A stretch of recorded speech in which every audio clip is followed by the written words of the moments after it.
over the rainbow, way up high, and the dreams that you dream of once in a lullaby. Good afternoon. I'm glad you were able to join us for News at 2 on this lovely Tuesday afternoon. As my 5-year-old says, the leprechaun is coming tomorrow. So tomorrow's St. Patrick's Day. We have some interesting things in store for you all today, though. We are acknowledging Brain Injury Awareness Month in March, and we'll be talking a bit more about some other ways to address stigma. Without further ado, I'm sure you would like to know what we have coming up here at NAMI. And we have Ashley to share. Hi. Hi there. How are you today? I'm good. I'm feeling lucky with all these upcoming events. Well, we're excited to hear what kind of luck you're bringing. All right. So we have so much coming up in March, April, and May. I already have some new programs to share with you coming in May. So first, I want to talk about our education series. We'll be discussing Guardianship, and it's on Tuesday, March 23rd. We're going to be joined with the judge of the Wood County Court of Common Pleas, Probate, and Juvenile Divisions to talk about the guardianship process.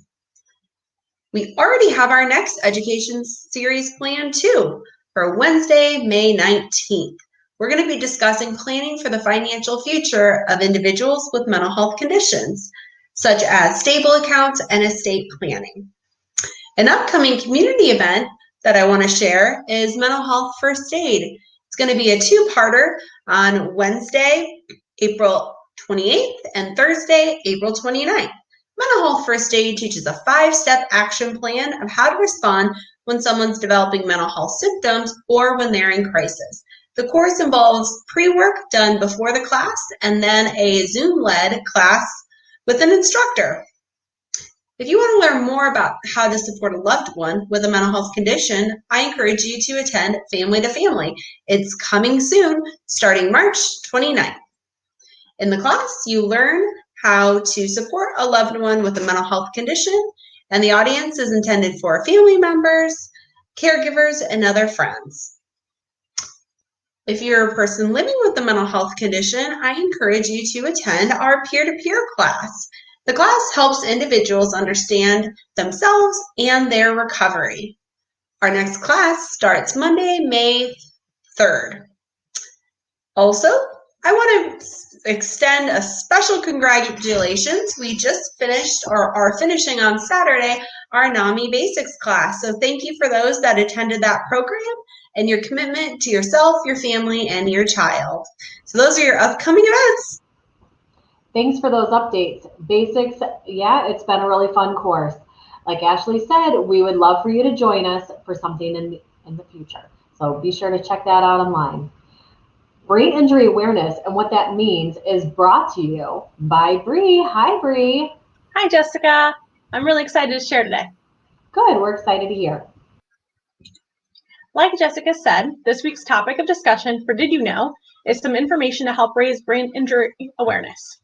Let's talk about what a brain injury is, how it relates to mental health, and what treatment looks like. What is a brain injury? Brain injuries can range from mild to catastrophic or even fatal, have multiple causes and a host of possible outcomes, and may require specialized diagnosis and treatment. Everyone is susceptible also, as they affect age groups from infants to the elderly.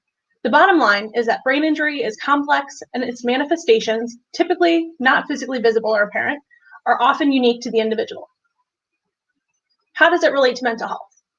According to the National Institute of Health, a study revealed that approximately 1 in 5 individuals may experience mental health symptoms up to 6 months after a mild traumatic brain injury, suggesting that the importance of follow-up care for these patients is important.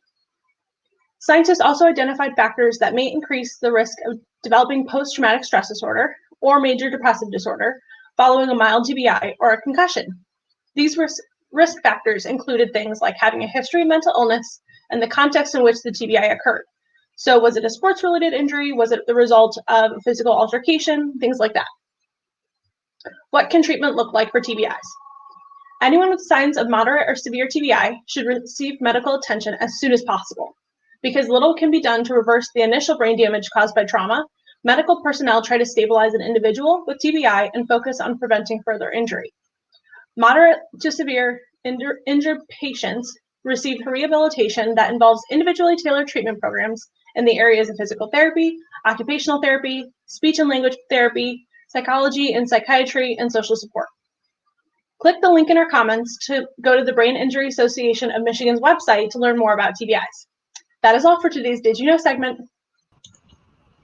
Thank you, Bree. Brain injury really is complex, so I appreciate you sharing all of that you did today. Absolutely. I'm sure we have some TikTok users out there. So how can TikTok address mental health? Find out next from Courtney in Mental Health in the News. Hi. Hi. So, as Jessica said, for today's Mental Health in the News, I will be talking all about an unlikely platform that has been used to usher acceptance around mental health struggles. When we think of TikTok, we may think of a popular Kesha song from 2009, but we may also think of an app that has taken over the internet in recent years. Most videos on TikTok include popular dance trends, cooking tutorials, or just lighthearted funnies. However, in a recent article from BBC, it has been found that many TikTokers are using the platform to spread awareness about mental health. Most of these users are considered to be Generation Zers, meaning that they were born between 1997 and 2015. This isn't surprising considering TikTok has a younger demographic. Across all social media, though, discussions of mental illness are everywhere with Gen Zers.